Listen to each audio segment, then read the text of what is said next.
रात और दिन का मिलन, वो रहस्यमयी स्थान जहां समय ठहर जाता है।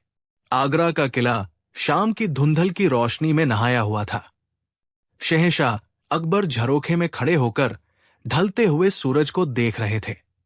सूरज की लालिमा धीरे धीरे काले बादलों में समा रही थी।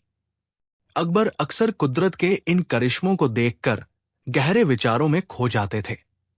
तभी उनके मन में एक अजीब सा सवाल कौंधा। उन्होंने गौर किया कि जैसे ही सूरज डूबता है, अंधेरा छा जाता है, और जैसे ही सूरज उगता है, अंधेरा भाग जाता है। उन्होंने सोचा, अगर ये दोनों, रात और दिन, एक दूसरे के पीछे भागते हैं, तो क्या कभी ये एक दूसरे से मिलते भी हैं? अगर मिलते हैं, तो वो जगह कौन सी है? और जब वे मिलते होंगे, तो क्या नजारा होता होगा? अकबर ने तय किया कि कल सुबह दरबार में इसी सवाल पर चर्चा होगी। अगली सुबह दरबार खचाखच भरा था। अकबर ने अपनी मखमली गद्दी पर बैठते ही घोषणा की, आज हमारे पास एक ऐसा सवाल है जिसका उत्तर भूगोल के नक्शों में नहीं, बल्कि बुद्धि की गहराई में छिपा है। अकबर ने दरबारियों की ओर देखा और पूछा, रात और दिन का मिलन कहाँ होता है? वो कौन सा स्थान या बिंदु है जहां ये दोनों एक साथ मौजूद होते हैं? दरबार में सन्नाटा छा गया। हमेशा की तरह मुल्ला दो प्याजा सबसे पहले बोले, हुजूर, ये तो बहुत आसान है। क्षितिज, हराइजन पर जहां आसमान और जमीन मिलते हैं, वही रात और दिन का मिलन होता है। अकबर ने सिर हिलाया, नहीं मुल्ला, क्षितिज तो एक भ्रम है। तुम जैसे जैसे उसके करीब जाओगे, वो और दूर होता जाएगा। मुझे वो सटीक स्थान बताओ जहां रात खत्म हो रही हो और दिन शुरू हो रहा हो, और दोनों गले मिल रहे हों। एक अन्य विद्वान ने कहा, महाराज, घड़ी की सुइयों पर जब सुबह के 6 बजते हैं और शाम के 6 बजते हैं। अकबर मुस्कुराए, घड़ी तो इंसान ने बनाई है, कुदरत की घड़ी अलग है। समय तो केवल एक माप है, मिलन का स्थान नहीं। बीरबल कोने में चुपचाप खड़े सब सुन रहे थे। अकबर ने पुकारा, बीरबल, क्या तुम्हारे पास भी इस पहेली का कोई टेढ़ा मेढ़ा जवाब है? बीरबल ने आगे आकर झुककर सलाम किया और कहा, जहान पनाह, रात और दिन का मिलन देखना बहुत मुश्किल नहीं है, लेकिन उस स्थान पर पहुंचने के लिए आपको अपनी आंखों पर नहीं, अपने विवेक पर भरोसा करना होगा। मैं आपको उस मिलन स्थल पर ले जा सकता हूं, लेकिन इसके लिए आपको आज शाम को मेरे साथ एक यात्रा पर निकलना होगा। अकबर उत्सुक हो गए। उन्होंने तुरंत सहमति दे दी। शाम होने से ठीक पहले बीरबल अकबर को लेकर यमुना नदी के किनारे एक निर्जन स्थान पर पहुंचे। वहां एक प्राचीन कुटिया थी, जिसके सामने एक बूढ़ा साधु बैठा ध्यान लगा रहा था। आसपास सन्नाटा था। पक्षी अपने घोंसलों की ओर लौट रहे थे। सूरज डूबने ही वाला था। अकबर ने पूछा, बीरबल, क्या यहां होगा मिलन?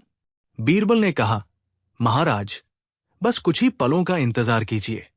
अभी संध्या, ट्वाइलाइट का समय आने वाला है। ध्यान से देखिए।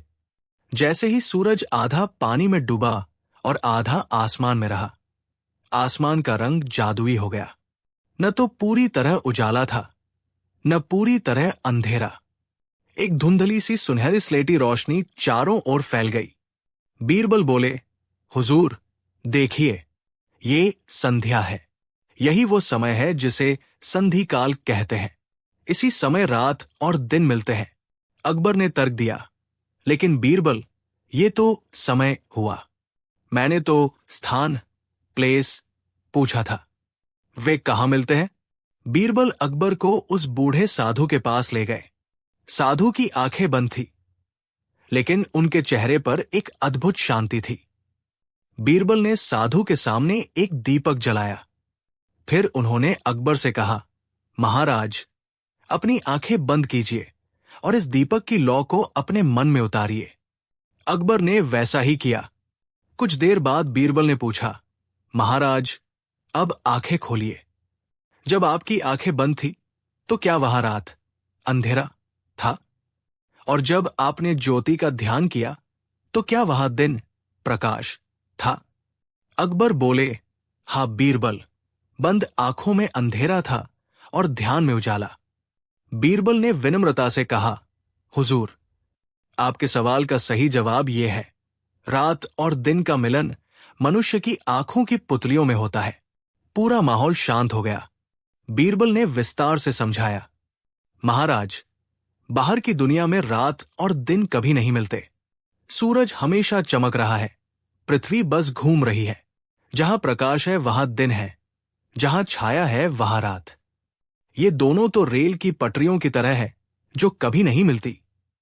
लेकिन इंसान की आंख वो स्थान है जहां प्रकाश की किरण और अंधेरे की छाया एक साथ प्रवेश करती है। जब हम आंखें खोलते हैं तो हम दिन को भीतर लेते हैं, जब हम झपकाते हैं तो रात को। इन दोनों का मिलन हमारी चेतना में होता है। यदि मनुष्य न हो तो रात और दिन का कोई अस्तित्व ही नहीं, वे केवल खगोलीय घटनाएं हैं। अकबर बीरबल के इस दार्शनिक जवाब से प्रभावित तो हुए, लेकिन उनका चटपटा मन कुछ और चाहता था। उन्होंने हंसते हुए कहा, बीरबल, ये तो बहुत गहरा ज्ञान हो गया। क्या कोई ऐसी जगह भी है जहां हम जमीन पर खड़े होकर ये मिलन देख सकें? कुछ मजेदार बताओ। बीरबल समझ गए कि शहंशाह को अब थोड़ा मनोरंजन चाहिए। वे बोले, हुजूर, एक और जगह है जहां रात और दिन रोज मिलते हैं और खूब झगड़ा भी करते हैं। अकबर ने चौंक कर पूछा, कहा? बीरबल ने उत्तर दिया, शहंशाह, आपके रसोई घर, किचन में। अकबर ठाका मारकर हंसे। वो कैसे? बीरबल बोले, महाराज, तवे पर जब काली कड़ाही, रात, और सफेद दूध, दिन एक साथ मिलते हैं तो वही मिलन होता है। और जैसे ही रसोइया चूल्हा जलाता है, रात, कड़ाही गर्म हो जाती है और दिन, दूध उबलने लगता है। अंत में दोनों मिलकर चाय बन जाते हैं, जो न रात है न दिन, बल्कि स्फूर्ति का नया सवेरा है। अकबर बीरबल की इस हाजिर जवाबी पर लोटपोट हो गए। रात को जब दरबार वापस लगा तो अकबर ने बीरबल को स्वर्ण मुद्राओं से सम्मानित किया। बीरबल ने जाते जाते एक बहुत बड़ी बात कही, महाराज, जीवन में भी रात, दुख और दिन, सुख का मिलन होता रहता है। वो स्थान है हमारा धैर्य जो इंसान सुख और दुख के मिलन बिंदु पर शांत खड़ा रहता है। वही असली सम्राट है। जैसे संध्या न तो तप्त दिन है और न ही डरावनी रात, बल्कि एक सुकून देने वाला पल है, वैसे ही हमें भी जीवन के द्वंद्वों के बीच संतुलन बनाना चाहिए। इस कहानी से मिलने वाली 5 बड़ी सीख। दृष्टिकोण का महत्व। रात और दिन केवल समय नहीं, बल्कि हमारे देखने का नजरिया है। संतुलन जैसे संध्या सबसे सुंदर समय होता है, क्योंकि वो बीच का रास्ता है, वैसे ही जीवन में अति से बचना चाहिए। चेतना दुनिया की हर घटना हमारे भीतर घटित होती है। अगर हम जागरूक हैं तो हम हर अंधेरे में उजाला ढूंढ सकते हैं। हास्य और गंभीरता। बीरबल ने सिखाया कि गंभीर से गंभीर बात को भी हास्य के पुट के साथ समझा जा सकता है। सत्य की खोज। सत्य बाहर की दुनिया में नहीं, बल्कि स्वयं के भीतर, आंखों और मन के मिलन स्थल पर मिलता है। अकबर को उनके सवाल का जवाब मिल चुका था। रात और दिन कहीं और नहीं, बल्कि उसी पल में मिलते हैं जब हम उन्हें एक साथ स्वीकार कर लेते हैं। ये कहानी हमें सिखाती है कि विपरीत परिस्थितियों का मिलन ही जीवन की सुंदरता है।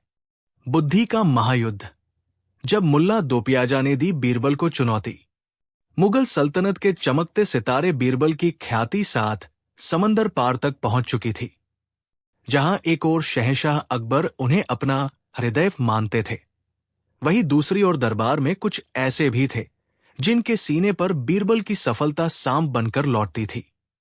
इनमें सबसे प्रमुख थे मुल्ला दोपियाजा। मुल्ला साहब बड़े विद्वान थे, अरबी फारसी के ज्ञाता थे और अपनी हाजिर जवाबी के लिए मशहूर थे। लेकिन उनकी एक ही कमजोरी थी, बीरबल। वे हर समय इसी उधेड़बुन में रहते थे कि कैसे बीरबल को नीचा दिखाया जाए और शहंशाह की नजरों में खुद को सर्वश्रेष्ठ साबित किया जाए।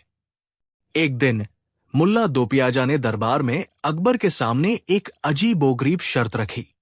उन्होंने कहा, जिल इलाही, हम बरसों से बीरबल की तारीफ सुनते आ रहे हैं, लेकिन क्या यह मुमकिन नहीं कि उनकी चतुराई महज एक इत्तेफाक हो? आज मैं उन्हें एक ऐसी दिमागी जंग के लिए ललकारता हूं जिसमें न तलवारें चलेंगी न खून बहेगा, बस शब्दों के तीर चलेंगे। जो हारा वो दरबार छोड़ देगा। अकबर मुस्कुराए। उन्हें बीरबल पर पूरा भरोसा था। उन्होंने बीरबल की ओर देखा, जिन्होंने मौन रहकर अपनी सहमति दे दी। अगले दिन आगरा का दीवान आम खचाखच भरा था। दूर दराज के राज्यों के राजदूत भी ये महायुद्ध देखने आए थे। अकबर ऊंचे सिंहासन पर न्यायाधीश बनकर बैठे थे। मुल्ला दो पियाजा खड़े हुए और अपनी पगड़ी ठीक करते हुए बोले, बीरबल, आज मैं तुमसे 3 ऐसे सवाल पूछूंगा जिनका जवाब अगर तुमने हां या अनाथा में दिया तो तुम हार जाओगे। तुम्हें विस्तार से और तर्क के साथ जवाब देना होगा। बीरबल ने मुस्कुराते हुए कहा, मुल्ला जी, ज्ञान कभी सीमाओं में नहीं बंधता। आप पूछिए, खुदा ने चाहा तो जवाब मिल ही जाएगा। मुल्ला ने पहला वार किया। बीरबल, बताओ कि इस दुनिया में इंसान का सबसे बड़ा दुश्मन कौन है? और याद रहे, मुझे किसी देश या किसी राजा का नाम नहीं चाहिए। दरबार में सन्नाटा छा गया। सब सोचने लगे कि क्या जवाब होगा। मौत, बीमारी या कोई शत्रु? बीरबल ने शांति से जवाब दिया, मुल्ला साहब, इंसान का सबसे बड़ा दुश्मन कोई बाहर नहीं, बल्कि उसके भीतर बैठा अहंकार, ईगो है। अहंकार ही वो पर्दा है जो इंसान को उसकी कमियां देखने नहीं देता। जब इंसान खुद को दूसरों से श्रेष्ठ समझने लगता है, तभी से उसके पतन की शुरुआत हो जाती है। ये दुश्मन उसे तब तक नहीं छोड़ता जब तक वो उसे अकेला और बर्बाद न कर दे। अकबर ने सिर हिलाकर तारीफ की। मुल्ला थोड़े खिसिया गए, क्योंकि बीरबल ने परोक्ष रूप से मुल्ला के ही अहंकार पर चोट की थी। मुल्ला ने दूसरा सवाल दागा, बीरबल, लोग कहते हैं कि अक्ल बड़ी होती है, लेकिन मैंने देखा है कि बड़े बड़े अक्लमंद लोग मूर्ख अमीरों के दरवाजे पर नौकरी करते हैं। तो बताओ, अक्ल बड़ी या दौलत? अगर अक्ल बड़ी है तो वो दौलत के पीछे क्यों भागती है? ये एक बहुत ही पेचीदा सवाल था। दरबारियों को लगा कि आज बीरबल फंस गए। बीरबल ने मंद मुस्कान के साथ कहा, मुल्ला जी, आपकी बात में एक गहरा भ्रम है। अक्लमंद लोग दौलत के पीछे नहीं भागते, वे दौलत का प्रबंधन करने के लिए अमीरों के पास जाते हैं। गौर से देखिए, दौलत एक अंधी शक्ति है जिसे दिशा दिखाने के लिए अक्ल की आंखों की जरूरत होती है। अमीर आदमी अक्लमंद को इसलिए रखता है क्योंकि वह जानता है कि बिना अक्ल के उसकी दौलत पानी की तरह बह जाएगी। अक्ल बड़ी है क्योंकि वह दौलत को पैदा कर सकती है, लेकिन दौलत अक्ल को पैदा नहीं कर सकती। अकबर ने तालियां बजाई। मुल्ला का चेहरा लाल होने लगा। अब मुल्ला ने अपना आखिरी और सबसे घातक हथियार निकाला। उन्होंने एक छोटा सा शीशा, दर्पण निकाला और बीरबल को दिखाते हुए बोले, बीरबल, इस संसार की सबसे सुंदर वस्तु क्या है? लेकिन शर्त यह है कि वो वस्तु सबके लिए सुंदर होनी चाहिए। अगर कोई एक भी व्यक्ति उसे बदसूरत कह दे तो तुम हार जाओगे। ये नामुमकिन सा सवाल था। किसी को गुलाब सुंदर लगता है तो किसी को चांद, लेकिन कोई न कोई ऐसा जरूर होगा जिसे चांद में दाग नजर आए या गुलाब में कांटे। बीरबल ने शीशा हाथ में लिया।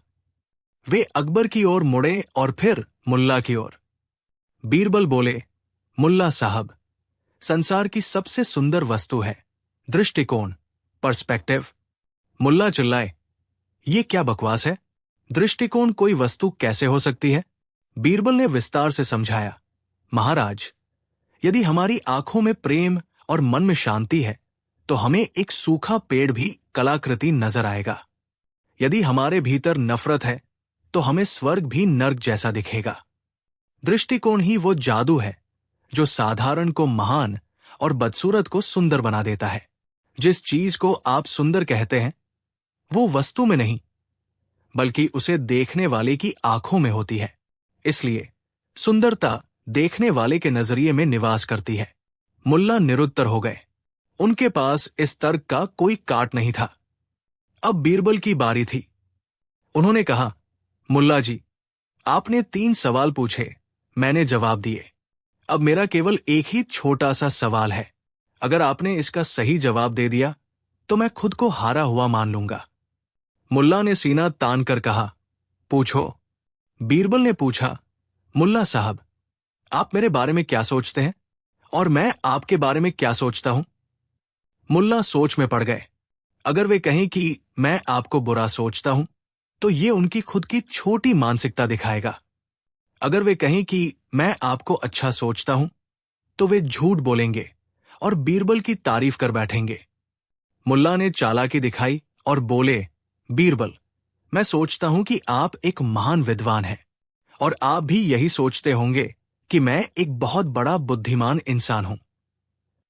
बीरबल ने जोर से ठहाका लगाया और बोले, गलत, बिल्कुल गलत। अकबर ने उत्सुकता से पूछा, कैसे बीरबल? बीरबल बोले, जहान पनाह, इंसान वही सोचता है जिसकी उसे कमी होती है। मुल्ला जी को लगता है कि मुझ में विद्वत्ता की कमी है, इसलिए वे मुझे विद्वान बनाना चाहते हैं, और मुझे लगता है कि मुल्ला जी में बुद्धिमानी की थोड़ी कमी है, इसलिए मैं उनके बारे में बुद्धिमानी की सोच रखता हूं। पूरा दरबार हंसी के फव्वारों से गूंज उठा। अकबर भी अपनी हंसी नहीं रोक पाए। मुल्ला दोपियाजा का सिर शर्म से झुक गया। वे समझ गए कि बीरबल से शब्दों की जंग जीतना नामुमकिन है। अकबर ने बीरबल को अपने पास बुलाया और पूछा, बीरबल, तुम्हारी इस जीत का असली राज क्या है? क्या ये सिर्फ तुम्हारी हाजिर जवाबी है? बीरबल ने विनम्रता से कहा, नहीं हुजूर, इसका राज है स्वयं पर विजय। मुल्ला जी मुझे हराने के लिए लड़ रहे थे, जबकि मैं सिर्फ सत्य को खोजने के लिए बोल रहा था। जब आप दूसरों को छोटा दिखाने की कोशिश करते हैं तो आपकी बुद्धि संकुचित हो जाती है, लेकिन जब आप सत्य के साथ खड़े होते हैं तो पूरी कायनात आपकी ज़बान बन जाती है। कहानी से मिलने वाली 5 बड़ी सीख। अहंकार बुद्धि का विनाशक है। मुल्ला दोपियाजा विद्वान थे, लेकिन उनके अहंकार ने उनकी तर्क शक्ति को धुंधला कर दिया था। नजरिए की ताकत। दुनिया वैसी नहीं है जैसी वो है, दुनिया वैसी है जैसे हम हैं। हमारा दृष्टिकोण ही हमारे सुख और दुख का कारण है, प्रतिक्रिया नहीं, क्रिया। बीरबल ने मुल्ला के अपमानजनक लहजे पर गुस्सा नहीं किया, बल्कि शांत रहकर तर्क का सहारा लिया। शांत मन ही सबसे अच्छे समाधान खोजता है। दौलत बनाम अक्ल। दौलत साधन है, लेकिन अक्ल वह साध्य है जो उस साधन को सार्थक बनाती है। बिना बुद्धि के धन केवल विनाश लाता है। स्वयं की पहचान। दूसरों को नीचा दिखाकर हम कभी ऊंचे नहीं उठ सकते। असली महानता दूसरों को साथ लेकर चलने और सत्य को स्वीकार करने में है। मुल्ला दोपियाजा की हार किसी व्यक्ति की हार नहीं थी, बल्कि ईर्ष्या की बुद्धिमानी के हाथों हार थी। ये कहानी हमें सिखाती है कि जीवन के हर मोड़ पर हमें बीरबल की तरह शांत, तर्कशील और उदार बने रहना चाहिए। ईश्वर क्या करता है? अकबर का सबसे कठिन सवाल और बीरबल का अद्भुत उत्तर। मुगल सम्राट जलालुद्दीन मोहम्मद अकबर का दरबार अपनी शानो शौकत के लिए जाना जाता था, लेकिन एक सुबह दरबार का माहौल कुछ अलग था। शहंशाह अकबर सिंहासन पर बैठे तो थे, लेकिन उनका ध्यान राजकीय कार्यों में नहीं था। उनके माथे पर चिंता की लकीरें थी। पिछले कुछ दिनों से अकबर के मन में कुछ दार्शनिक और पेचीदा सवाल घूम रहे थे। उन्होंने दरबार की कार्यवाही शुरू होने से पहले ही हाथ उठाया और सब शांत हो गए। अकबर ने कहा, दरबारियों, हमने दुनिया जीती है, किले फतेह किए हैं और कानून बनाए हैं, लेकिन आज हमारे जहन में 3 ऐसे सवाल हैं जिनका जवाब हमें आज तक नहीं मिला। हमें डर है कि अगर इनका जवाब नहीं मिला तो हमारी रातों की नींद उड़ जाएगी। दरबारी कानाफूसी करने लगे। ईर्ष्यालु दरबारी, जो बीरबल से जलते थे, खुश हो गए कि शायद आज बीरबल फंसेगा। अकबर ने अपने 3 सवाल रखे। ईश्वर कहाँ रहता है? ईश्वर कैसे मिलता है? ईश्वर इस वक्त क्या कर रहा है? अकबर ने घोषणा की, जो इन तीनों सवालों का सटीक और तार्किक जवाब देगा उसे मुंह मांगा इनाम मिलेगा, लेकिन जो असफल होगा उसे दरबार से बाहर कर दिया जाएगा। एक एक करके बड़े बड़े पंडित, मौलवी और दार्शनिक आए। एक मौलवी ने कहा, जहान पनाह, खुदा सातवें आसमान पर रहता है। अकबर ने फौरन पलटकर पूछा, अगर वो सातवें आसमान पर है तो क्या वो यहां आगरा के इस दरबार में मौजूद नहीं है? मौलवी निरुत्तर हो गए। एक पंडित ने कहा, महाराज, तपस्या करने से भगवान मिलते हैं। अकबर ने पूछा, लेकिन क्या कोई ऐसा तरीका नहीं कि वो अभी और यही मिल जाए? पंडित जी भी चुप हो गए। सबसे कठिन सवाल था, ईश्वर इस वक्त क्या कर रहा है? इसका जवाब किसी के पास नहीं था। अंत में सबकी निगाहें बीरबल पर जाकर टिक गई। बीरबल ने मुस्कुराते हुए कहा, हुजूर, आपके सवाल जितने गहरे हैं उनका जवाब उतना ही सरल है, लेकिन मुझे जवाब देने के लिए कुछ चीजों की जरूरत होगी। अकबर ने कहा, जो मांगोगे वो हाजिर किया जाएगा। बीरबल ने एक बड़ा कटोरा दूध मंगाया। पूरा दरबार देख रहा था कि बीरबल इस दूध से क्या करेंगे।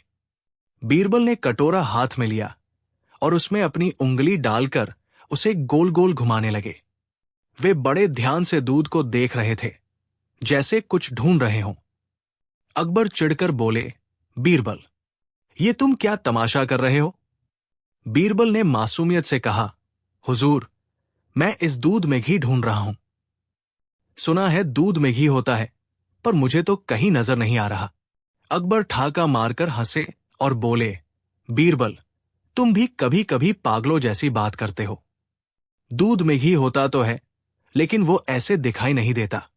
उसे पाने के लिए पहले दूध को जमाकर दही बनाना पड़ता है, फिर उसे मथना, चर्निंग पड़ता है, तब जाकर मक्खन और फिर घी निकलता है।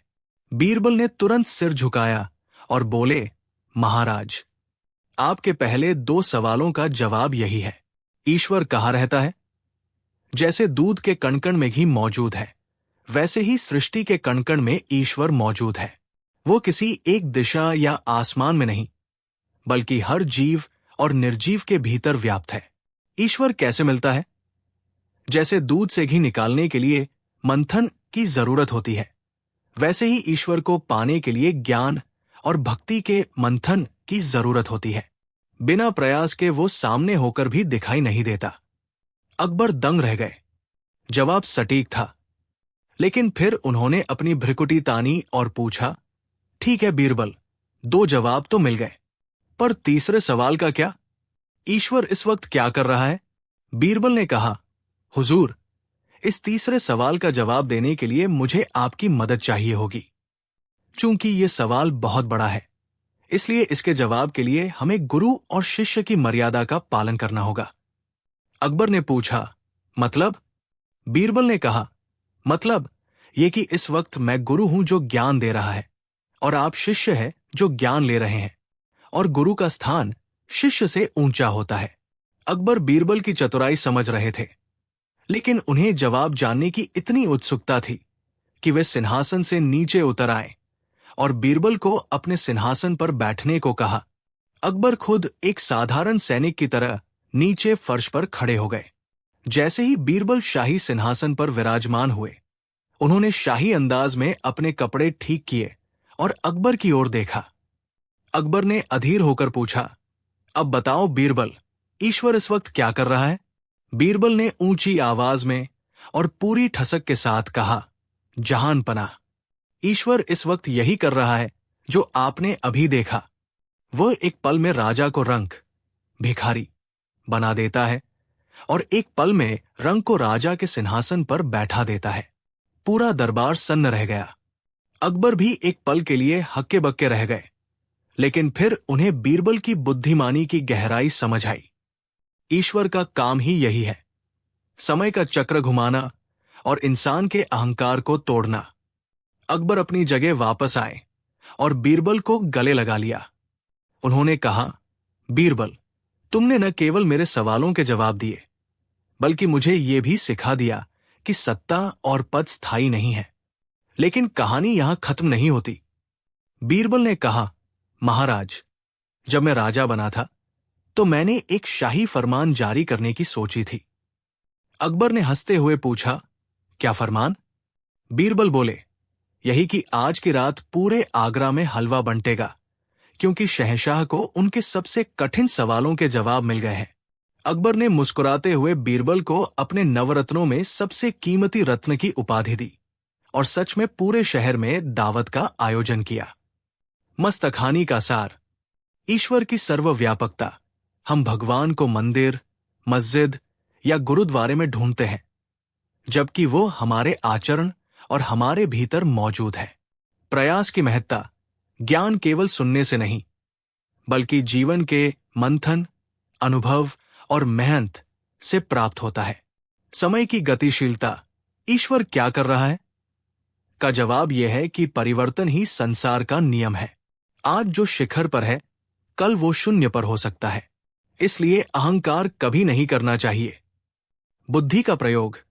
कठिन से कठिन समस्या का समाधान क्रोध या शास्त्रार्थ से नहीं, बल्कि तर्क और हास्य, विट से निकाला जा सकता है। हमें सिखाती है कि जीवन की सबसे बड़ी पहेलियां हमारे सामने ही होती है। बस हमें उन्हें देखने के लिए बीरबल जैसी पैनी दृष्टि और ठंडे दिमाग की जरूरत होती है। बीरबल का जवाब केवल एक चतुराई नहीं थी, बल्कि एक महान जीवन दर्शन था कि परिवर्तन ही ईश्वर का सबसे बड़ा चमत्कार है। अकबर, बीरबल और नूर-ए-ज़हारा का रहस्य। दो सुल्तानों का धर्म संकट। शहंशाह जलालुद्दीन मोहम्मद अकबर का दरबार अपनी भव्यता के लिए पूरी दुनिया में मशहूर था। एक सुबह जब सूरज की पहली किरणें यमुना के पानी पर थिरक रही थी, आगरा के किले में नगाड़ों की गूंज सुनाई दी। खबर आई कि सुदूर अरब देशों से दो शक्तिशाली सुल्तान, सुल्तान अब्दुल्ला और सुल्तान मंसूर, एक विशेष फरियाद लेकर शहंशाह की चौखट पर आए हैं। अकबर ने उन्हें ससम्मान दरबार में बुलाया।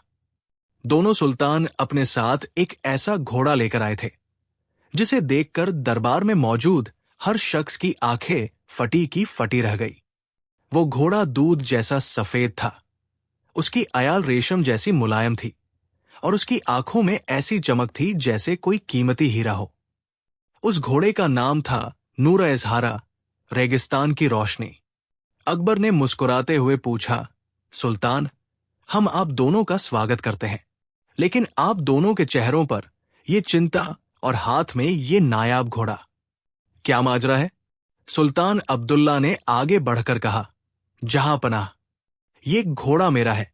मैंने इसे बचपन से पाला है, लेकिन जब हम हज की यात्रा से लौट रहे थे तो रास्ते में सुल्तान मंसूर ने दावा किया कि ये उनका खोया हुआ घोड़ा है। ये सरासर झूठ है। तभी सुल्तान मंसूर चिल्लाए, झूठ ये बोल रहे हैं। जहां पनाह, ये घोड़ा मेरे अस्तबल की शान था। 2 साल पहले ये चोरी हो गया था और अब ये मुझे सुल्तान अब्दुल्ला के पास मिला है। मैं अपना हक मांग रहा हूं। दोनों के पास अपने अपने गवाह थे, अपने अपने दस्तावेज थे और दोनों की दलीलें इतनी पुख्ता थी कि कोई भी फैसला करना मुश्किल था। अकबर खुद उलझन में पड़ गए। उन्होंने घोड़े को गौर से देखा। वो दोनों ही सुल्तानों के साथ शांत खड़ा था। अकबर ने अपने मंत्रियों की ओर देखा। मुल्ला दुप्याजा ने कहा, जहां पनाह, जिसके पास सबसे कीमती जीन, सैडल होगी, घोड़ा उसी का माना जाना चाहिए। अकबर बोले, बेतुकी बात, जीन तो कोई भी बदल सकता है। दूसरे दरबारी ने सुझाव दिया, घोड़े को दौड़ाया जाए, जो उसे तेज भगाए वही मालिक। अकबर ने सिर झुका लिया। दोनों ही घुड़सवारी में माहिर हैं। यह भी सही पैमाना नहीं है। अंत में अकबर ने हमेशा की तरह अपने संकटमोचक बीरबल की ओर देखा। बीरबल शांत बैठे ये सब देख रहे थे। अकबर ने कहा, बीरबल, क्या तुम इस नूर-ए-ज़हारा का असली मालिक ढूंढ सकते हो? याद रहे, ये 2 देशों के सुल्तानों का मामला है। एक गलत फैसला युद्ध करा सकता है। बीरबल ने मुस्कुराकर कहा, जहां पनाह, मुझे बस 2 दिन का समय दीजिए। घोड़ा और ये दोनों सुल्तान हमारे मेहमान रहेंगे। बीरबल ने पहले दिन कुछ नहीं किया। उन्होंने बस घोड़े को शाही अस्तबल में बंधवा दिया। उन्होंने सुल्तान अब्दुल्ला और सुल्तान मंसूर को अलग अलग शाही मेहमान खानों में ठहराया। आधी रात को बीरबल चुपके से अस्तबल में गए। उन्होंने देखा कि घोड़ा सो रहा था। बीरबल ने धीरे से घोड़े के कान में कुछ फुसफुसाया और उसे एक विशेष तरह की खजूर खिलाई। घोड़ा बीरबल से घुलने मिलने लगा। अगले दिन सुबह बीरबल ने दोनों सुल्तानों को बुलाया और कहा, आज आप दोनों की परीक्षा है। आप दोनों को एक एक करके अस्तबल में जाना होगा।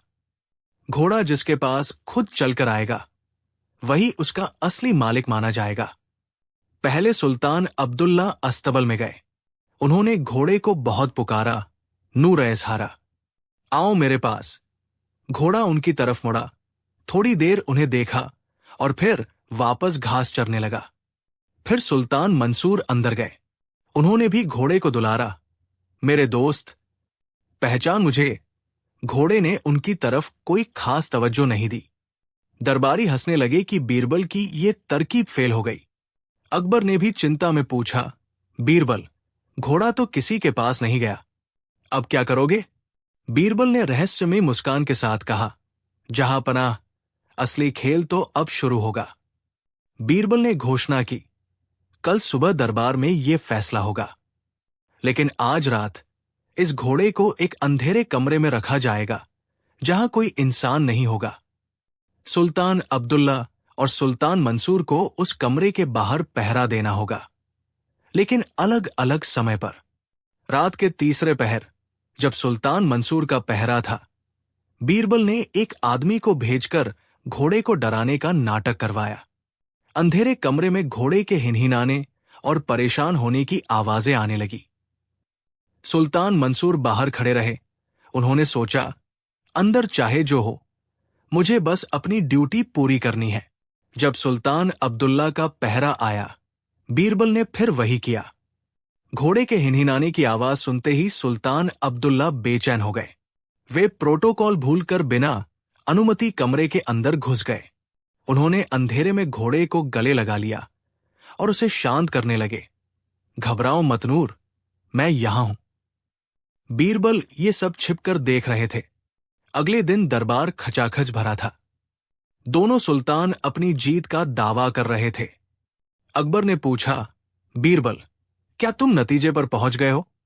बीरबल ने कहा, हाँ जहांपनाह, सुल्तान अब्दुल्ला ही इस घोड़े के असली मालिक है। सुल्तान मंसूर गुस्से में लाल हो गए। ये कैसे संभव है? घोड़ा तो कल उनके पास भी नहीं आया था। आपने किस आधार पर यह फैसला किया? बीरबल ने शांति से जवाब दिया, सुल्तान, घोड़ा एक जानवर है। वो दरबार की औपचारिकताओं को नहीं समझता, लेकिन वो स्पर्श और दर्द को समझता है। कल जब मैंने आप दोनों को अस्तबल में भेजा, तो घोड़ा किसी के पास नहीं आया, क्योंकि उसे पता था कि वो सुरक्षित जगह पर है। वो आराम कर रहा था। बीरबल ने आगे कहा, लेकिन असली परीक्षा रात को हुई, जब घोड़े पर संकट आया और वो अंधेरे में डरकर हिनहिनाया। तब सुल्तान मंसूर आप बाहर खड़े रहे। आपको अपनी जान और नियमों की चिंता थी। लेकिन सुल्तान अब्दुल्ला, आप नियमों को तोड़कर अंदर गए क्योंकि आप उस घोड़े के दर्द को सह नहीं सके। एक असली मालिक वही होता है जो अपने जीव के सुख में ही नहीं, उसके डर और दुख में भी उसके साथ खड़ा हो। सुल्तान मंसूर का सिर शर्म से झुक गया। उन्होंने स्वीकार किया कि उन्होंने ये घोड़ा एक मेले में एक ठग से खरीदा था, जिसने उन्हें झूठ बोला था कि ये सुल्तान का घोड़ा है। सुल्तान मंसूर ने अपनी गलती मानी और सुल्तान अब्दुल्ला से माफी मांगी। शहंशाह अकबर बीरबल की इस गहरी सूझबूझ से गदगद हो गए। उन्होंने सुल्तान अब्दुल्ला को उनका घोड़ा वापस दिलाया और सुल्तान मंसूर को दंड देने के बजाय उनकी ईमानदारी की तारीफ की कि उन्होंने सच स्वीकार कर लिया। अकबर ने बीरबल को सोने की 1000 मोहरें और एक कीमती रत्न जड़ित तलवार भेंट की।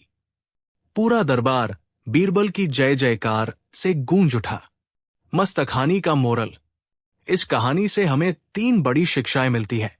सच्चा प्रेम और स्वामित्व किसी चीज का मालिक होना केवल दस्तावेजों पर निर्भर नहीं करता, बल्कि उस चीज के प्रति आपकी संवेदना और जिम्मेदारी पर निर्भर करता है।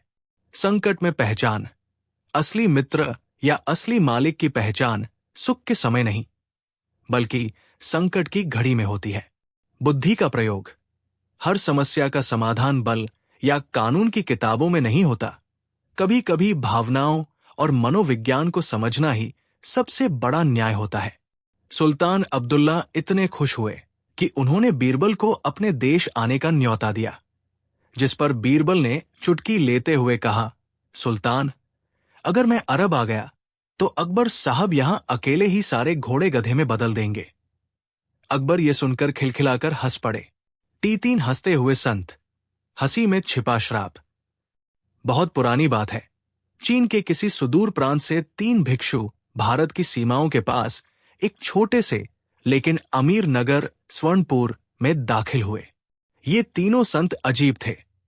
उनके पास न कोई गठरी थी, न कोई उपदेश की किताब, और न ही वे किसी से बात करते थे। उनका हुलिया बड़ा मजेदार था। एक बहुत ही मोटा और ठिगना था, जिसका पेट ढोल जैसा था। दूसरा लंबा और बाज जैसा दुबला, और तीसरा मध्यम कद का, जिसकी आंखें हमेशा आधी मिची रहती थी। जैसे ही वे नगर के बीचों बीच बाजार में पहुंचे, उन्होंने एक दूसरे की तरफ देखा और अचानक, हाँ, वे इतनी जोर से हंसे कि बाजार के घोड़े बिदक गए। लोग ठिठक कर रुक गए। पहले तो लोगों को लगा कि कोई पागल आ गए हैं, पर उनकी हंसी ऐसी संक्रामक थी कि जो भी उन्हें देखता उसके चेहरे पर मुस्कान आ जाती। देखते ही देखते पूरा बाजार हंसने लगा। दुकानदार अपनी तराजू भूल गया, ग्राहक अपना सौदा भूल गया। नगर के लोग हंस तो रहे थे, पर उनके मन में सवाल था, ये हंस क्यों रहे हैं? गांव के सबसे चतुर सेठ करोड़ीमल ने आगे बढ़कर पूछा, महाराज, कोई जोक सुनाया क्या? या हमें देखकर हंसी आ रही है? कुछ तो बताओ, बात क्या है? तीनों संतों ने कोई जवाब नहीं दिया। वे बस पेट पकड़ पकड़कर हंसते रहे। वे एक दुकान के सामने खड़े होकर हंसते, फिर आगे बढ़ जाते। जिस घर के सामने खड़े होकर वे हंसते, वहां के लोग पहले तो डर जाते कि कहीं ये कोई अपशकुन तो नहीं, फिर वे भी हंसने लगते। धीरे धीरे बात राजा अहंकार सिंह तक पहुंची। राजा को लगा कि ये संत उसका मजाक उड़ाने आए हैं। उसने सिपाहियों को भेजा और उन्हें दरबार में पेश करने का हुक्म दिया। दरबार में भारी सन्नाटा था। राजा सिंहासन पर बैठा अपनी मूंछों पर ताव दे रहा था। तीनों संतों को लाया गया। राजा ने कड़क कर पूछा, तुम कौन हो? कहां से आए हो? और इस बेमतलब की हंसी का कारण क्या है? क्या तुम जानते नहीं कि दरबार की मर्यादा होती है? मोटा संत राजा की ओर देखकर मुस्कुराया।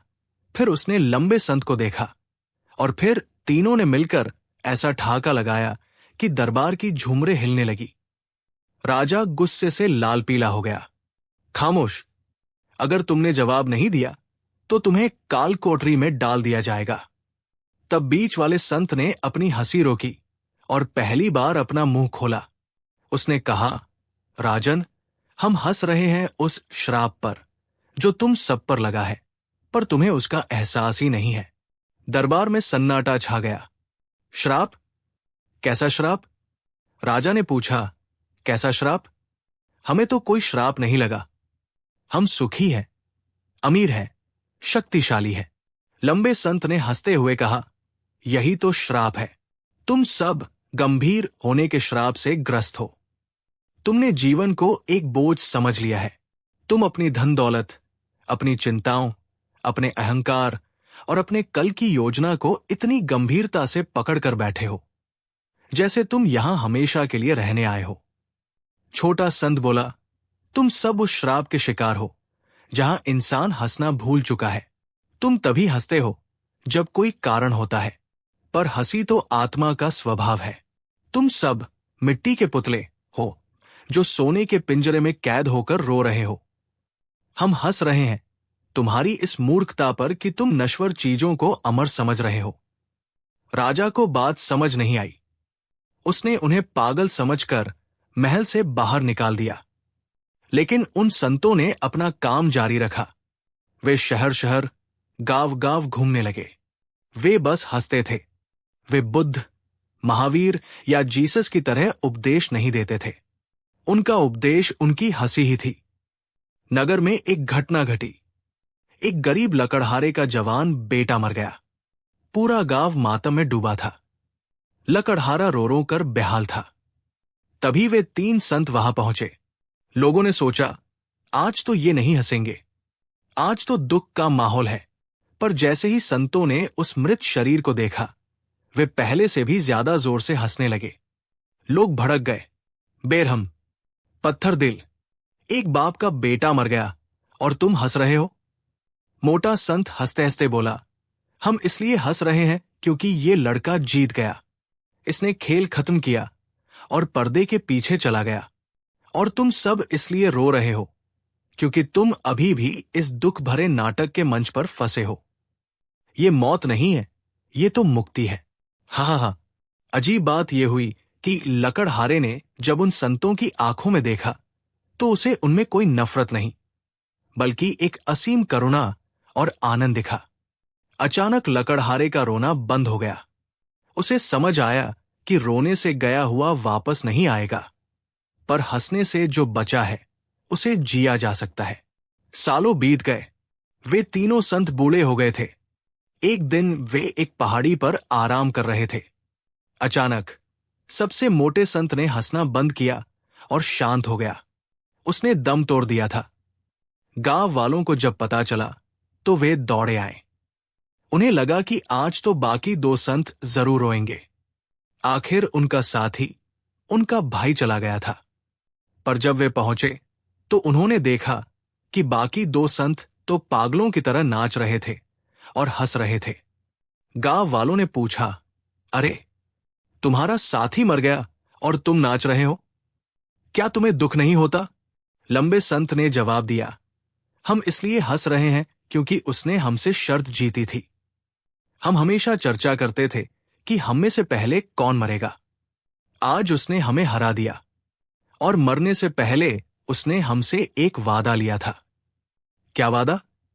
लोगों ने पूछा। उसने कहा था कि जब मैं मरूं तो मेरे कपड़े मत बदलना, मुझे नहलाना मत, मुझे वैसे ही चिता पर रख देना जैसे मैं हूं। अंतिम संस्कार की तैयारी हुई। मोटे संत की देह को चिता पर रखा गया।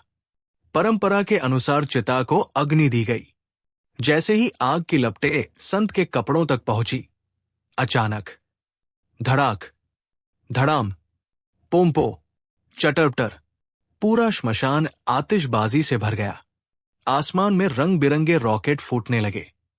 दरअसल उस चालाक संत ने मरने से पहले अपने कपड़ों के अंदर ढेर सारे पटाखे और बारूद छिपा लिया था। जो लोग रो रहे थे वे डरकर पीछे हटे। फिर जब उन्हें समझ आया कि मरने वाला व्यक्ति अपनी मौत पर भी एक आखिरी मजाक, जोक कर गया है, तो पूरा गांव हंसने लगा। वो दृश्य अद्भुत था। एक तरफ चिता जल रही थी और दूसरी तरफ लोग हंस हंस कर लोटपोट हो रहे थे। उस दिन उन 2 बचे हुए संतों ने कहा, यही वो श्राप है जो हम तुम्हें देना चाहते थे, सदा हंसते रहने का श्राप। दुनिया तुम्हें दुखी देखना चाहती है, परिस्थितियां तुम्हें तोड़ना चाहती है, लेकिन अगर तुम अपनी हंसी को ढाल बना लो तो मौत भी तुम्हारा कुछ नहीं बिगाड़ सकती। कहानी का मर्म यह है कि वे 3 संत कोई साधारण मनुष्य नहीं थे। वे प्रतीक थे वर्तमान, आनंद और वैराग्य के। उनका श्राप वास्तव में उन लोगों के लिए था जो अहंकार में डूबे थे। वे कहते थे कि अगर तुम हंस नहीं सकते तो तुम जी नहीं रहे हो, सिर्फ काट रहे हो। मस्तकहानी का मोरल, जीवन एक उत्सव है, बोझ नहीं। हम छोटी छोटी समस्याओं को इतना बड़ा बना लेते हैं कि हंसना भूल जाते हैं। समस्याओं पर हंसना सीखो, वे छोटी हो जाएंगी। अहंकार ही सबसे बड़ा अवरोध है। जो व्यक्ति अपने आप पर हंस सकता है, उसे दुनिया की कोई ताकत दुखी नहीं कर सकती। मृत्यु सत्य है, पर शोक अनिवार्य नहीं। जीवन को इस तरह जियो कि जब तुम जाओ तो दुनिया तुम्हारी याद में रोए नहीं, बल्कि उस समय को याद करके मुस्कुराए जो तुमने उनके साथ बिताया। आज भी अगर आप शांत होकर अपने भीतर की गहराई में उतरें तो आपको उन 3 संतों की हंसी सुनाई देगी। वो हंसी हमसे कह रही है, ए इंसान, तू क्यों इतना गंभीर है? सब कुछ यही रह जाना है। बस एक ठहाका लगा और जी ले इस पल को। बीरबल और शहर के 5 महामूर्ख। जब अकबर ने सूची मांगी और बीरबल ने खुद अकबर का नाम लिख दिया। एक दिन मुगल सल्तनत की राजधानी आगरा में मौसम बड़ा सुहावना था। लाल किले के ऊंचे बुर्जों पर धूप चमक रही थी और दीवान आम में दरबार सजा हुआ था। शहंशाह अकबर अपने सिंहासन पर विराजमान थे। दरबारियों की कतारें, रेशमी पर्दे, सोने चांदी से जड़े खंभे, सब कुछ अपनी भव्यता बिखेर रहा था। लेकिन उस दिन अकबर का मन कुछ अलग ही मूड में था। वे बीरबल की चतुराई से बेहद प्रसन्न तो रहते थे, पर कभी कभी मन में एक शरारत भी जाग उठती थी। आज बीरबल की परीक्षा ली जाए। अकबर ने दरबार की ओर देखते हुए कहा, बीरबल। बीरबल तुरंत आगे आए। जहांपनाह। अकबर मुस्कराए। हमें लगता है कि हमारे शहर में मूर्खों की संख्या बढ़ती जा रही है। दरबार में हल्की हंसी फैल गई। एक मंत्री बोला, जहांपनाह, मूर्ख तो हर शहर में होते हैं। अकबर ने ठहाका लगाया। सच कहा, पर हमें जानना है, हमारे शहर के सबसे बड़े 5 महामूर्ख कौन हैं? पूरा दरबार चौंक गया। अकबर ने आदेश दिया, बीरबल, कल सुबह तक हमें 5 महामूर्खों की सूची चाहिए। नाम, पता और कारण, सब कुछ साफ साफ। दरबार सन्न। बीरबल ने सिर झुकाया, जैसा जहांपनाह का हुक्म। लेकिन उनके चेहरे पर वही पुरानी रहस्यमयी मुस्कान थी। रात की बेचैनी। उस रात आगरा में चांदनी फैली हुई थी। बीरबल अपने कक्ष में टहल रहे थे। वे बुदबुदाए, महामूर्ख, ये शब्द जितना हल्का लगता है उतना है नहीं। उन्होंने सोचा, अगर सच लिख दिया तो लोग नाराज होंगे, अगर झूठ लिख दिया तो न्याय नहीं होगा। तभी उन्हें अकबर का चेहरा याद आया, वही चेहरा जो कभी कभी बिना सोचे समझे आदेश दे देता था। बीरबल मुस्कराए, सूची तो बनेगी, और ऐसी बनेगी कि याद रखी जाएगी। एक दिन बाद दीवाना में असाधारण भीड़ थी।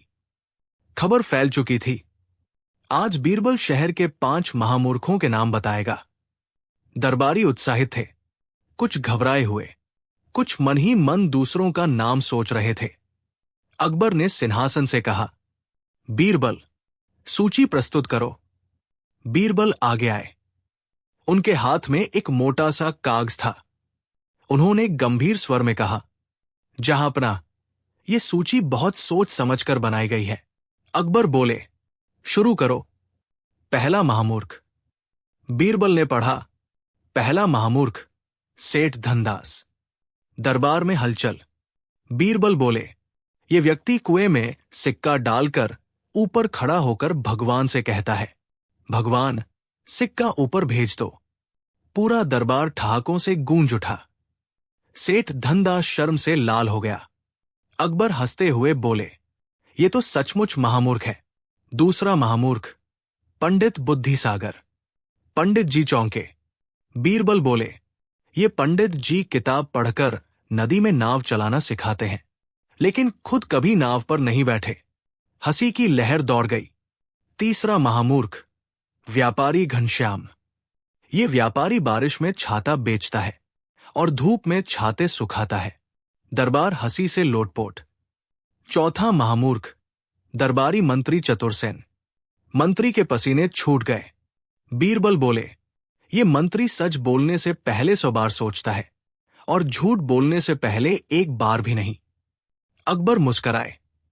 मंत्री चुपचाप सिर झुका गया। बीरबल रुके। दरबार में सन्नाटा। अकबर बोले, 5वां कौन है, बीरबल? बीरबल ने गहरी सांस ली और सूची पढ़ी। 5वां महामूर्ख, शहंशाह जलालुद्दीन मोहम्मद अकबर। दरबार में भूचाल। एक पल के लिए सब कुछ थम गया। सिपाही सख्त हो गए। मंत्री कांपने लगे। कुछ दरबारी सोचने लगे, आज बीरबल गया। अकबर की आंखें फैल गई। क्या कहा? उनकी आवाज गूंजी। बीरबल शांत स्वर में बोले, जहांपनाह, कृपया पूरा कारण सुन लीजिए। अकबर ने गहरी सांस ली। बोलो।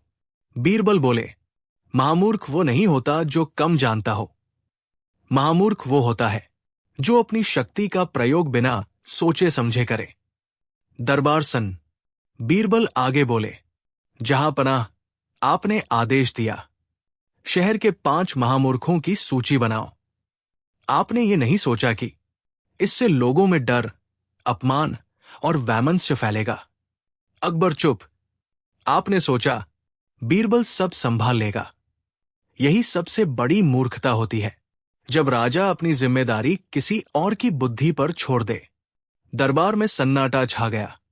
अकबर ने धीरे से कहा, बीरबल, आज तुमने हमें आईना दिखाया। वे सिंहासन से उठे। अगर राजा अपनी गलती न माने तो प्रजा कैसे सुधरे? अकबर ने ऊंची आवाज में कहा, हम स्वीकार करते हैं, इस सूची में हमारा नाम सही है। पूरा दरबार स्तब्ध। अकबर ने आदेश दिया, आज से कोई भी आदेश देने से पहले हम सलाह और परिणाम दोनों पर विचार करेंगे। फिर मुस्कुराकर बोले, और बीरबल, आज तुमने साबित कर दिया कि सच्चा मित्र वही है जो राजा को भी सच कह सके। दरबार से निकलते हुए एक दरबारी बोला, तो आज 5 महामूर्ख घट गए या बढ़ गए? बीरबल हंसते हुए बोले, घटे, क्योंकि सबसे बड़ा सुधार सबसे ऊपर से शुरू हुआ। कहानी का नैतिक संदेश, मोरल, मूर्खता पद से नहीं, सोच से मापी जाती है। जो अपनी गलती स्वीकार कर ले वही सबसे बुद्धिमान होता है।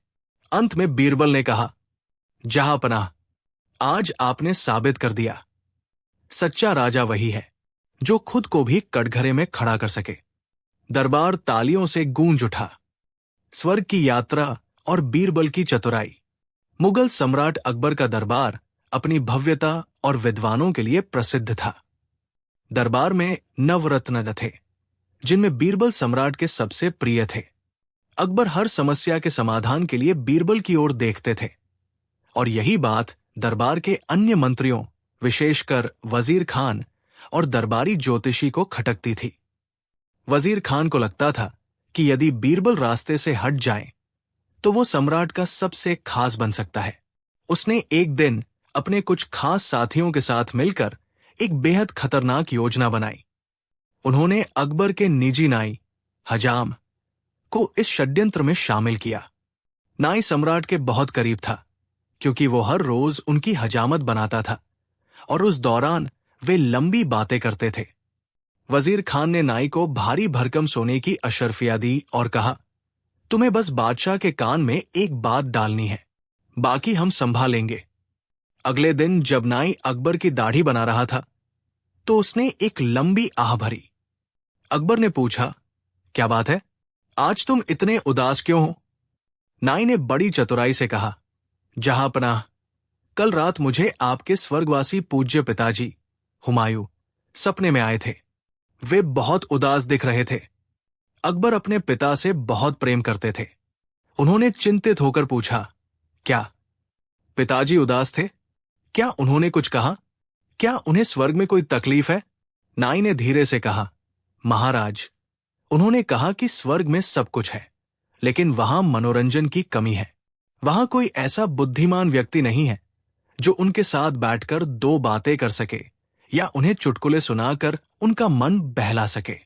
उन्होंने विशेष रूप से बीरबल का नाम लिया और कहा कि यदि बीरबल उनके पास आ जाए तो उनका समय अच्छा कटेगा। अकबर भावुक हो गए। उन्होंने सोचा कि अगर उनके पिता स्वर्ग में दुखी है तो उन्हें बीरबल को वहां भेजना ही चाहिए।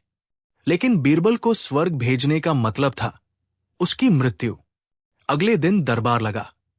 अकबर ने भारी मन से कहा, बीरबल, हमारे पूर्वज स्वर्ग में अकेले हैं और उन्हें तुम्हारी बुद्धिमत्ता की कमी खल रही है। हम चाहते हैं कि तुम स्वर्ग जाकर उनका मनोरंजन करो। पूरा दरबार सन्नाटे में आ गया। वजीर खान और उसके साथी मन ही मन मुस्कुरा रहे थे। बीरबल तुरंत समझ गए कि ये उनके खिलाफ एक गहरा षड्यंत्र है। उन्होंने नाई की ओर देखा, जो नजरें चुरा रहा था। बीरबल ने बिना विचलित हुए कहा, जहांपनाह, ये मेरे लिए सौभाग्य की बात है कि आपके पूर्वजों ने मुझे याद किया। मैं जाने के लिए तैयार हूं, लेकिन मेरी 2 शर्तें हैं।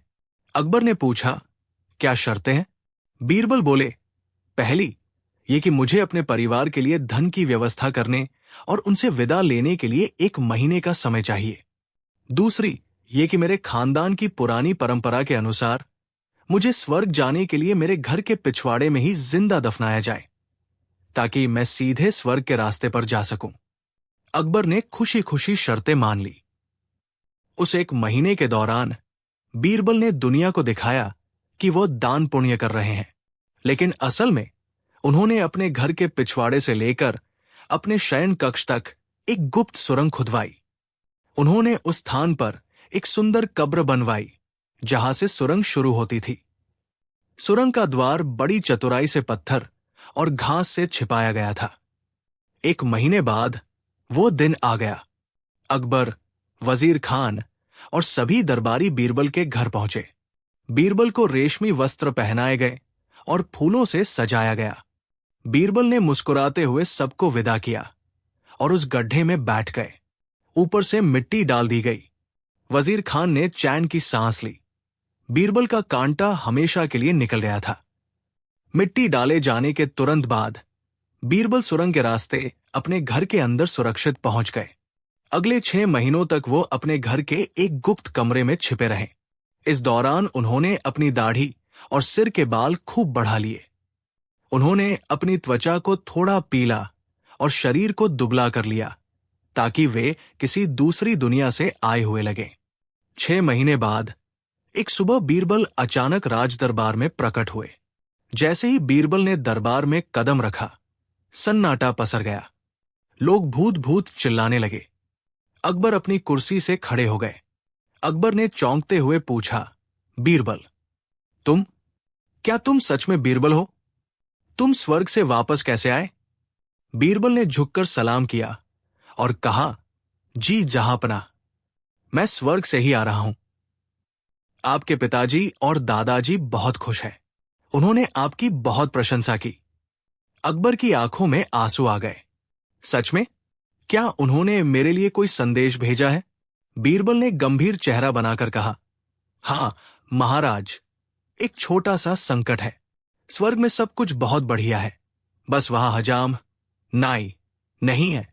स्वर्ग जाने वाले लोग अपनी दाढ़ी और बाल नहीं काट पाते। आपके पिता की दाढ़ी इतनी लंबी हो गई है कि वे उस पर पैर रखकर गिर जाते हैं। उन्होंने कहा है कि यहां से तुरंत अपने सबसे अच्छे नाई को स्वर्ग भेजें, ताकि वो उनकी हजामत कर सके। भाग 7, षड्यंत्रकारियों का अंत।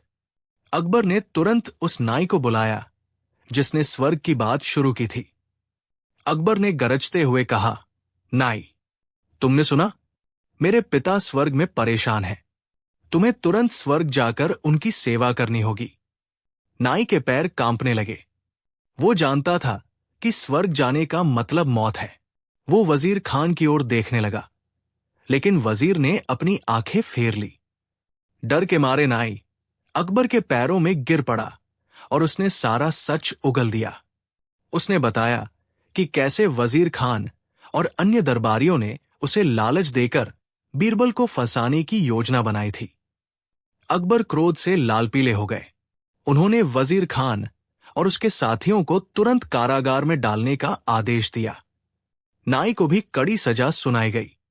भाग 8, बीरबल का सम्मान। अकबर ने बीरबल को गले लगा लिया और कहा, बीरबल, तुम्हारी बुद्धिमानी का कोई सानी नहीं है।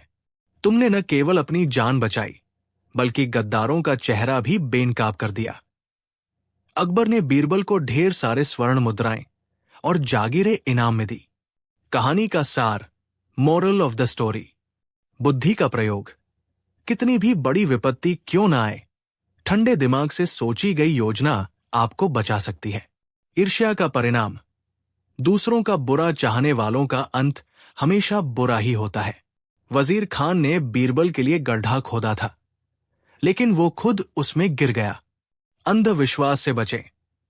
अकबर जैसा महान सम्राट भी नाई की स्वर्ग वाली कहानी पर विश्वास कर बैठा। ये सिखाता है कि हमें सुनी सुनाई बातों पर बिना तर्क के भरोसा नहीं करना चाहिए। कहानी को चटपटा बनाने वाले मुख्य संवाद, हाइलाइट डायलॉग्स। नाई का झूठ। महाराज, स्वर्ग में सब कुछ है, बस वहां कोई हंसाने वाला नहीं है। बीरबल की शर्त, जहांपनाह, मैं स्वर्ग तो चला जाऊंगा, पर मेरे खानदान का रास्ता घर के पिछवाड़े से ही होकर जाता है। बीरबल की वापसी पर चुटकी, स्वर्ग में दाढ़ी काटने वाला कोई नहीं है जहांपनाह, वहां सब साधु बने घूम रहे हैं। ये कहानी हमें मनोरंजन के साथ साथ ये भी सिखाती है कि सत्य और बुद्धि की हमेशा जीत होती है। अकबर बीरबल की ऐसी ही कहानियां हमारे जीवन में चतुराई और विवेक का महत्व बताती रहती है।